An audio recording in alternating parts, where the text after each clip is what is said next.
Let's Mike Global News.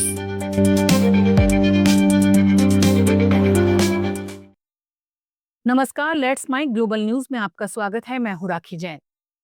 Canada पर अमेरिकी राष्ट्रपति डोनाल्ड ट्रंप द्वारा लगाए गए टैरिफ के खिलाफ अमेरिकी संसद के निचले सदन हाउस ऑफ रिप्रेजेंटेटिव में वोटिंग हुई। टैरिफ रद्द करने से जुड़ा प्रस्ताव 219 के मुकाबले 211 वोट से पास हो गया। इस दौरान क्रॉस वोटिंग भी देखने को मिली। ट्रंप की पार्टी रिपब्लिकन के 6 सांसदों ने प्रस्ताव के समर्थन में वोट दिया, जबकि डेमोक्रेटिक पार्टी के एक सांसद ने इसके खिलाफ वोटिंग की।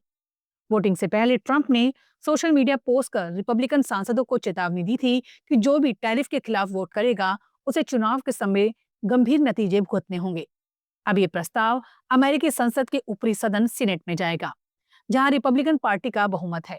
हालांकि अगर ये सीनेट से भी पास हो जाए, तब भी इसके कानून बनने की संभावना काफी कम मानी जा रही है, क्योंकि इसे राष्ट्रपति ट्रंप की मंजूरी चाहिए होगी। क्योंकि ट्रंप ने ही टैरिफ लगाए हैं, इसलिए वो इस प्रस्ताव को वीटो कर सकते हैं, यानी इसे रोक सकते हैं। अगर राष्ट्रपति ट्रंप किसी बिल को वीटो कर देते हैं, तो कांग्रेस दोबारा उस पर वोट कर सकती है। बांग्लादेश में आम चुनाव के लिए वोटिंग खत्म हो गई। देश भर में वोटों की गिनती जारी है। चुनावी नतीजे आज रात से आने शुरू हो जाएंगे। देश के 36,000 वोटिंग सेंटर्स पर 47.91% मतदान हुआ। वोटिंग के दौरान कई जगहों पर झड़पें भी हुई। खुलना में एक वोटिंग सेंटर के बाहर जमाते इस्लामी कार्यकर्ताओं के साथ झड़प में एक बीएनपी नेता मोहिजुबुन्नान कोची की मौत हो गई। दूसरी तरफ मुशीगंज 3 और गोपालगंज सदर इलाके में वोटिंग सेंटर के बाहर देसी बम फेंके गए। गोपालगंज सदर इलाके में धमाके से 3 लोग घायल हो गए थे।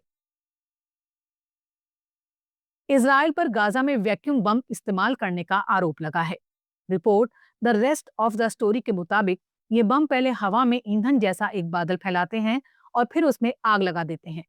इससे बहुत बड़ा भाग आग का गोला बनता है और आसपास की हवा खींचकर एक तरह का जीरो वैक्यूम पैदा हो जाता है। इन धमाकों से तापमान 3,500 डिग्री सेल्सियस तक पहुंच जाता है। इन बमों में एल्यूमिनियम और मैग्नीशियम जैसे तत्व होते हैं, जो कुछ ही सेकंड में शरीर को जला देते हैं।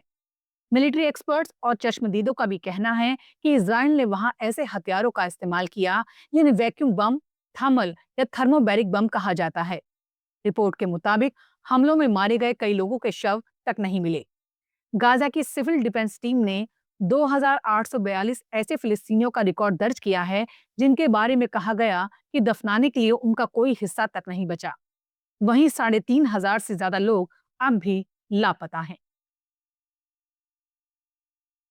कंबोडिया में बड़े पैमाने पर ऑनलाइन ठगी चल रही थी। हजारों लोग इमारतों में बैठकर अलग अलग देशों के लोगों को फोन और इंटरनेट के जरिए ठग रहे थे।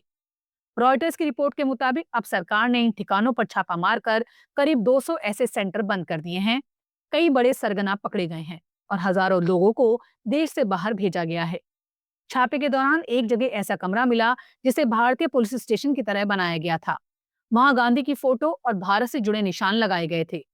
ऐसा इसलिए किया जाता है ताकि सामने वाले व्यक्ति को लगे कि वो सच में भारत की पुलिस या किसी सरकारी अधिकारी से बात कर रहा है। कंपोर्ट प्रांत में वियतनाम सीमा के पास स्थित एक बड़े परिसर में पत्रकारों को ऐसे कमरे दिखाए गए जहां कंप्यूटर की कतारें लगी थी। वहां थाई नागरिकों को ठगने के निर्देशों वाले दस्तावेज पड़े थे। फोन कॉल के लिए स्टूडियो बूथ और एक नकली भारतीय पुलिस स्टेशन भी बनाया गया था। रूस की ओर से मैसेजिंग एप्स पर सख्त पाबंदियां बढ़ाई जा रही हैं। व्हाट्सएप ने एक बयान जारी कर कहा, रूस ने देश के अंदर व्हाट्सएप को पूरी तरह ब्लॉक करने की कोशिश की है। मेटा के स्वामित्व वाले व्हाट्सएप ने कहा, इस कदम का मकसद रूस में उसके 10 करोड़ से अधिक यूजर्स को एक सरकार नियंत्रित निगरानी ऐप की ओर धकेलना है। यह कदम ऐसे समय उठाया गया है जब रूसी नियामकों ने सुरक्षा की कमी का हवाला देते हुए टेलीग्राम की पहुंच भी अधिक सीमित कर दी है। रूस में टेलीग्राम के यूजर्स की संख्या व्हाट्सएप के बराबर मानी जाती है। बीबीसी ने इस मामले पर रूस से प्रतिक्रिया जाननी चाही, लेकिन इस पर कोई प्रतिक्रिया नहीं मिली। व्हाट्सएप ने अपने बयान में कहा, 10 करोड़ से अधिक यूजर्स को निजी और सुरक्षित संवाद से अलग करने की कोशिश पीछे की ओर ले जाने वाला कदम है। इससे रूस में लोगों की सुरक्षा कम होगी। कंपनी ने कहा, हम यूजर्स के जुड़े रहने के लिए हर संभव प्रयास करते रहेंगे। ग्लोबल न्यूज में फिलहाल इतना ही। देखते रहिए, सुनते रहिए लेट्स माइक